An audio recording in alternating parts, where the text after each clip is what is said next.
The Lotus Sutra Ch.18, The Merits of Joyful Acceptance. Thereupon, Bodhisattva Mahasattva Maitreya addressed the Buddha, saying, O Bhagavat, if sons and daughters of a virtuous family rejoice in hearing this sutra, how much merit do they acquire?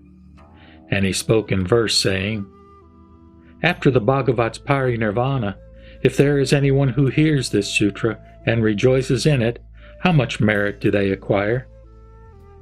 Then the Buddha addressed Bodhisattva Mahasattva Maitreya, saying, O Ajita, after the Tathagata's parinirvana, suppose those monks, nuns, laymen and laywomen, and other wise ones, whether old or young, having rejoiced in hearing this sutra, take leave of the Dharma assembly and go to other places, either dwelling in monasteries or tranquil places, cities, towns, villages, or forests, and teach what they have heard to their parents, relatives, good friends, and acquaintances, according to the various capacities of these people.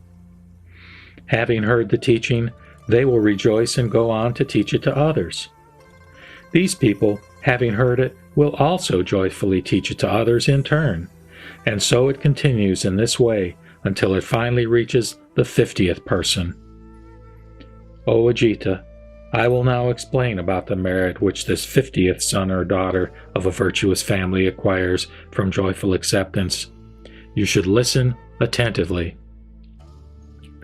Suppose that in the 400s of myriads of kotis of incalculable worlds, there are sentient beings in the 6 transmigratory states and of the 4 modes of birth, born from an egg, born from the womb, from moisture, or born spontaneously, either with or without form, either with or without consciousness, either unconscious or not conscious, having no legs, 2, 4, or many legs, and that, among the number of such beings, there is a person who seeks to acquire merit and gives pleasurable things to these beings according to their desire.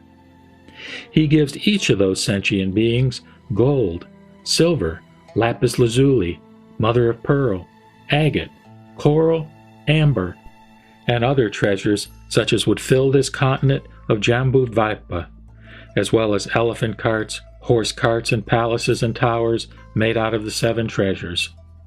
Having performed such acts of giving for a full 80 years, this great donor thinks, I have already given these sentient beings such pleasurable things as they wished, yet now these sentient beings are old and feeble.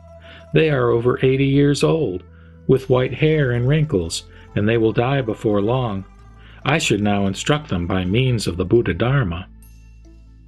He immediately gathers these sentient beings together, inspires them by proclaiming the Dharma, and gladdens them by revealing its benefits. In an instant, they all successively attain the first stage of the Shravakas called Stream Winner, the second stage called Once Returner, the third stage called Non-Returner, and finally the stage of the Arhat, free from corruption, entering profound meditations, gaining complete mastery of all, and attaining the 8 liberations.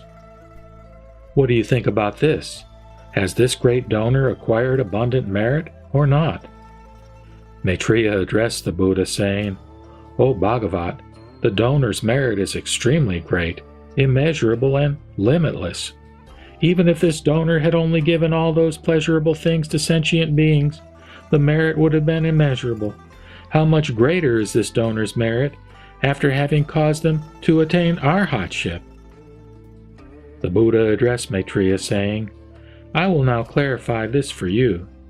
This person has given all these pleasurable things to the sentient beings in the 6 states of existence in 400s of myriads of kotis of incalculable worlds, and enabled them to attain arhatship. The merit he has attained cannot be compared with that of even the 50th person who, after hearing even a single verse of the Lotus Sutra, received it with joy.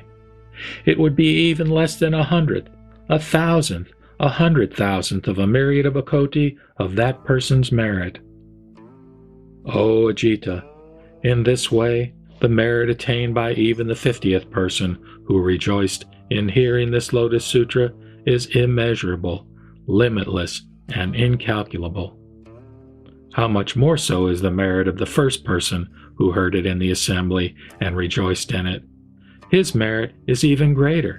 It is immeasurable, limitless, and incalculable, and is not to be apprehended through metaphor.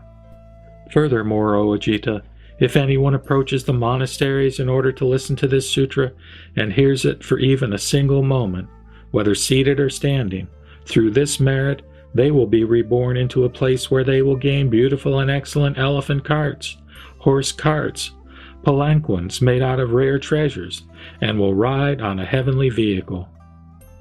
Moreover, if anyone sits in a place where the Dharma is taught, and if another comes along and they invite that person to sit down and listen, or if they offer that person part of their own seat, through this merit they will be reborn in the place where Sakra dwells, in the place where Brahmas dwell, or in a place where a noble emperor dwells.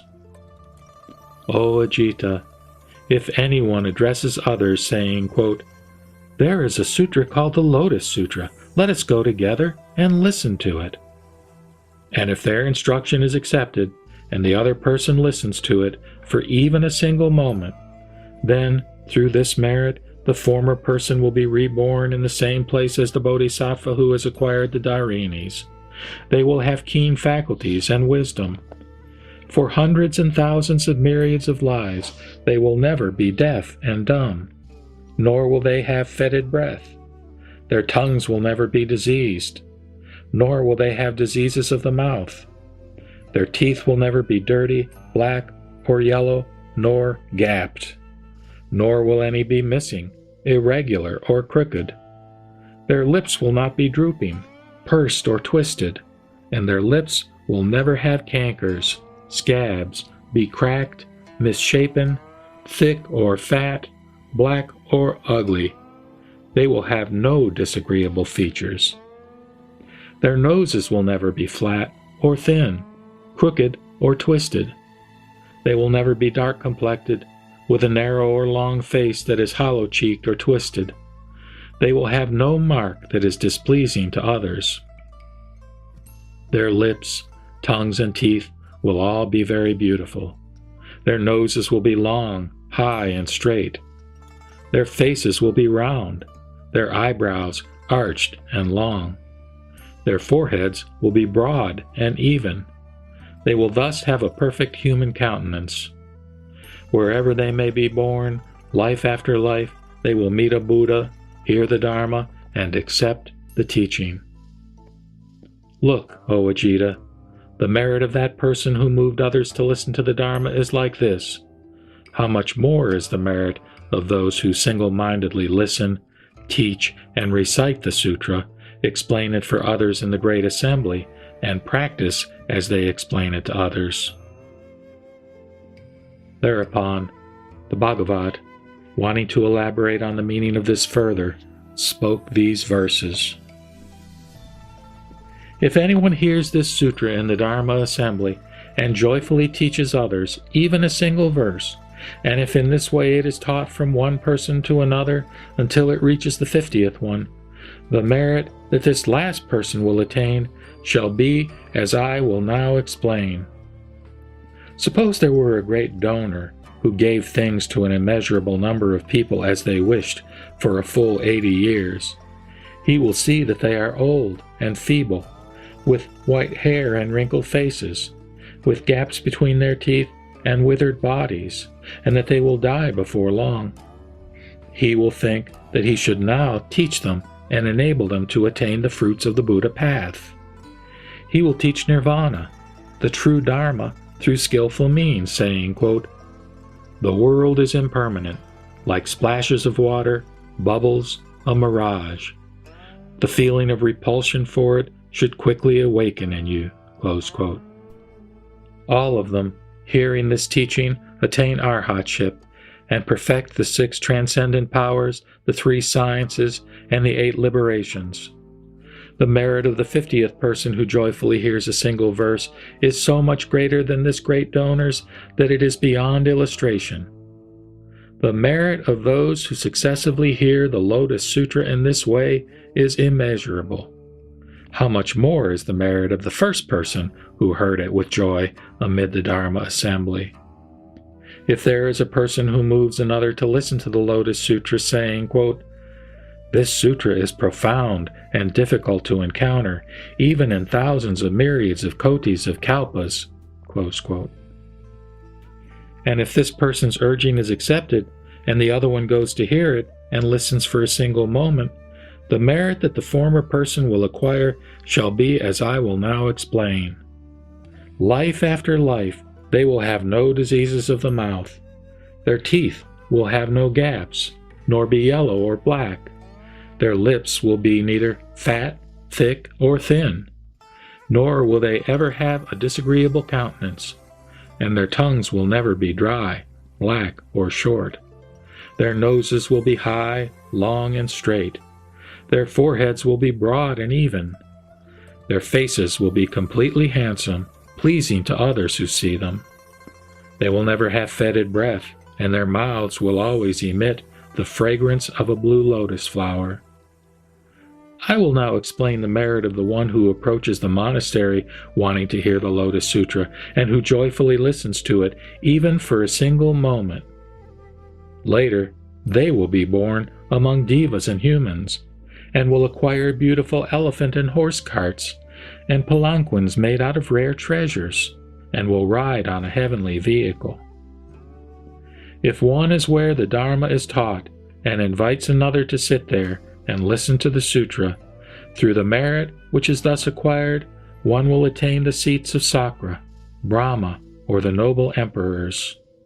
How much more is the merit of a person who single-mindedly listens to this sutra, explains its meaning, and practices in accordance with its teaching. Their merit will thus be limitless.